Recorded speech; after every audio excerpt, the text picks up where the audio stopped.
Dun dun dun dun dun dun dun dun dun dun bum bum bum bum. All right. So, welcome to the KSGeekMan channel, and this episode, I am stoked and excited to be able to just share some thoughts about the recently released Clone Wars Season 7 on Disney Plus, episodes 1 through 3.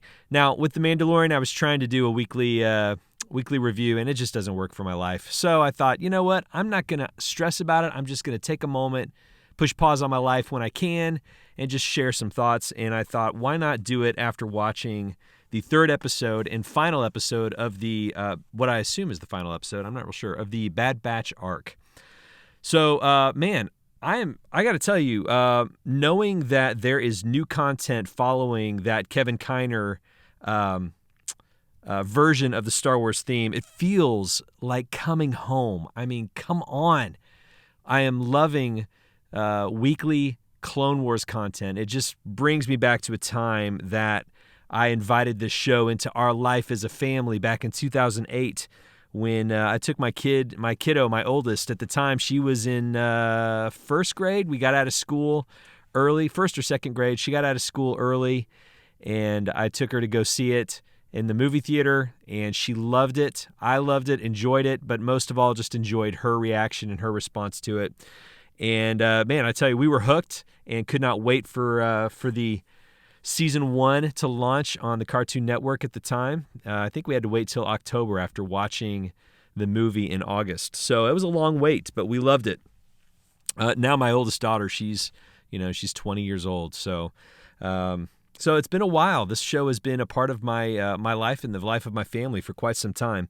With all three of my daughters, really. This was their Star Wars that they grew up with. And in 2012, when it was announced that Disney bought Lucasfilm, soon after, rumors started coming out, right? After 4 seasons of 4 and 5 seasons, actually 5 seasons of the Clone Wars, rumors were coming out that Disney was putting the kibosh on the Clone Wars, and that was quite sad. So when those rumors started leaking, I was really disappointed. I jumped on the Rebel Force Radio hashtag, that the hashtag Save the Clone Wars, and I submitted an audio message to RFR that was added to a compilation of other fan messages pleading for its mercy to Bob Iger and whoever would listen. And I think they submitted those audio files. Hopefully they crossed his desk, but who knows? They at least were aware that there was an aspect, or there was a portion of fandom that really loved this beloved series. And then when the axe dropped, the fear of the prequel era, was in the beginning of the Disney era, it was extremely frustrating for me. As a fan of the prequel era, I think they were a bit over the top instead of just embracing it and trying to figure out how they can capitalize on it. But when the axe did drop, I was able to just go, you know what, it was awesome, loved it, really disappointed that it's gone. I'm willing to let them move forward to be able to start creating in a new corner of this galaxy, this universe. So I embraced the change, anticipating that something special could potentially happen.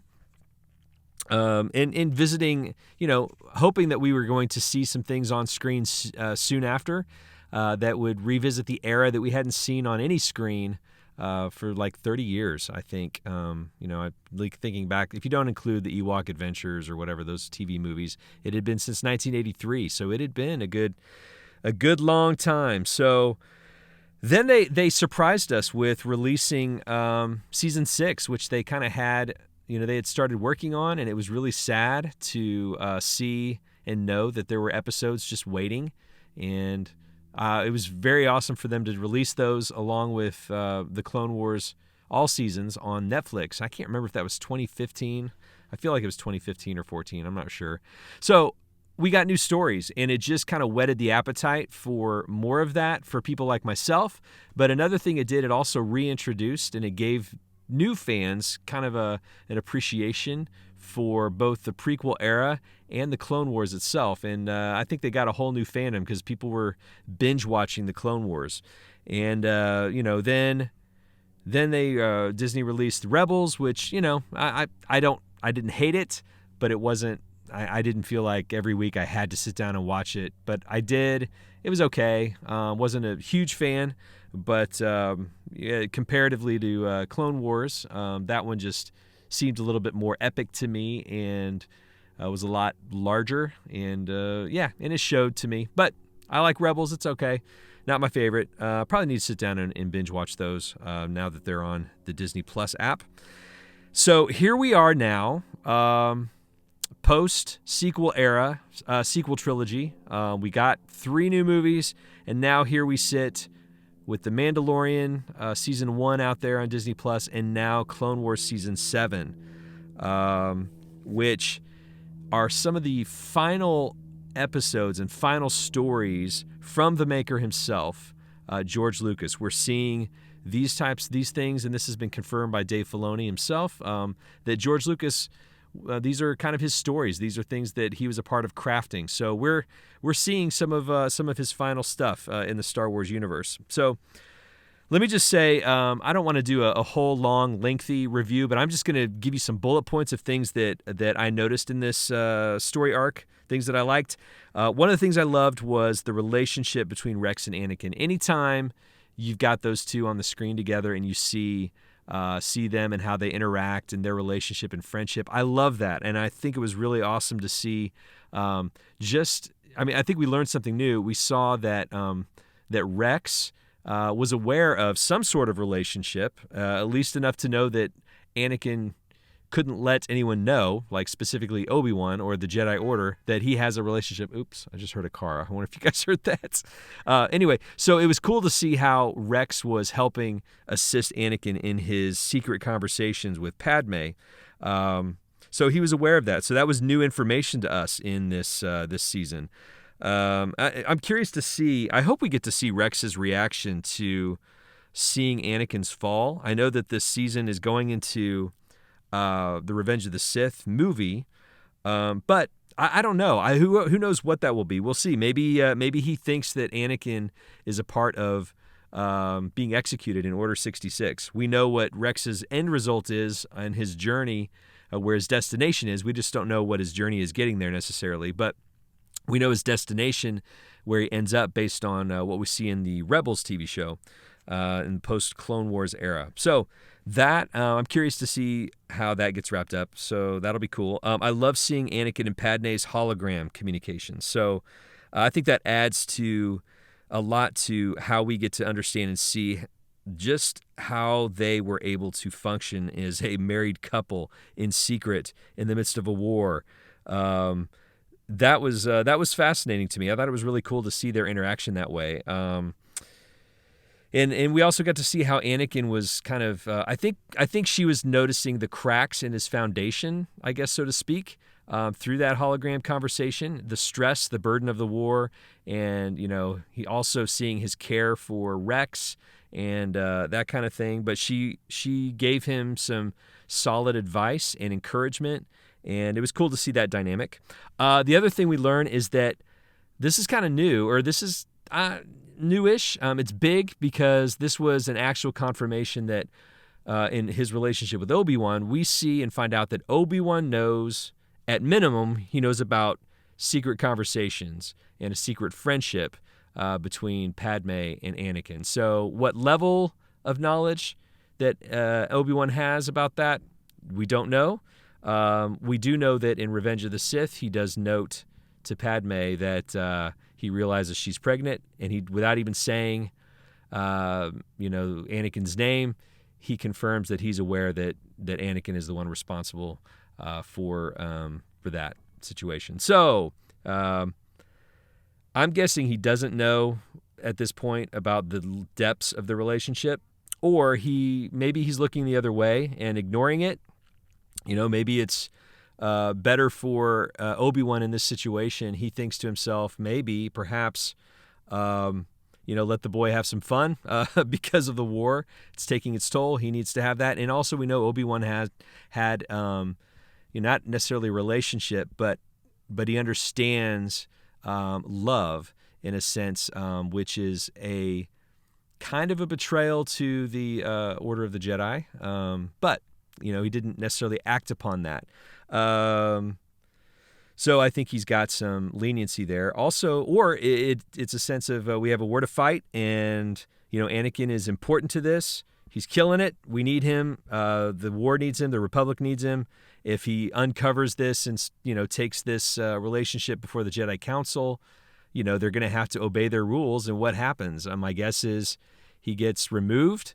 So that could impact a ton of things. And that's why and I'll say it, I've said it before, why I think that Palpatine is one of the best villains ever created, because of his ability to manipulate every circumstance, every relationship that Anakin has, knowing his weaknesses, knowing specifically the biggest weakness being relationships, lack of them, and the need for them, and identity, who he is. He plays on all of that stuff. So he understands the dynamic there, and specifically even knows the Jedi Order, puts them in a place of tension, and creating this fake war to put the Jedi in a place of having to go against their principles and go against what their foundation is. So anyway, I love this dynamic about the prequels. Okay, next thing, Bad Batch. I love the Bad Batch. Who doesn't love the Bad Batch? That's so awesome to see these guys. I love the fact that they're named after 99 from, I think it was season 3. I think it was season 3. The first few episodes with the cadets. So look that up if you've not seen that, because you'll learn about why they're named after that particular clone. Oh gosh, I know. Can we all just push pause and just give a giant nod to D. Bradley Baker every time that voice actor voices the clones, and specifically when he's having to do multiple variations of clones, having conversations with themselves. Holy night, the dude is so good at what he does, and creating individual personalities of individuals who are actually one and the same, in the sense of they've got all the same physical characteristics and stuff. So he's amazing. He's done so good, and these 3 episodes, he just shines. And I also love the Republic Commando vibes. If you guys have never played that game, if you ever get a chance, check it out. I'm sure you can watch some YouTube videos on Republic Commando gameplay from the 2005 Xbox game. Love seeing the return of Echo. Everybody loves Echo, and I think he's got a following himself out there, a fandom himself, and it was really good to see him back in action. Can't wait to see if they do something else with him. That final parting shot of episode 3, it feels like there's something more to the story. Unfortunately, I am thinking that we're probably not going to see that finished as we go forward, just based on the previews I've seen of season 7. I feel like they're probably just going to let it go, like we're done with the Bad Batch. We'll not see anything. Anakin in action, seeing that was amazing. The animation was great. Man, go back and watch the movie from 2008, and you'll see just how far they came throughout this series. Let me just say a final thing. One of the aspects I love about the Clone Wars has been how they've unpacked the relationship of the clones to the Jedi, and not just that, but the relationship of the clones and that tension of putting the Jedi Order in a place of having to do things, like I mentioned a minute ago, doing things that would be contrary to their beliefs and their order, and one of them being, first of all, getting involved in a war, but they did it out of necessity. It had to happen. Now they're all generals, and then having to create an army, which they were against, not necessarily for, didn't really want to have happen. Now they're the generals, and now not just that, but now they've got an army of these beings that were created, and they from birth are told what to do, indoctrinated to do, and carry out exactly what the Jedi and the Republic wants. Just as their enemy with battle droids, right? So there's this dynamic there of that tension, that philosophical tension of right and wrong. They're kind of put in this position, and out of necessity, what they feel is necessity. And so it's a fascinating thing, because throughout every series, season of the Clone Wars, you kind of get a flavor and a taste for that tension, because you'll find there's episodes that involve individuality with clones and that kind of thing. And yeah, it becomes a problem, and it becomes a philosophical tension that has to be dealt with.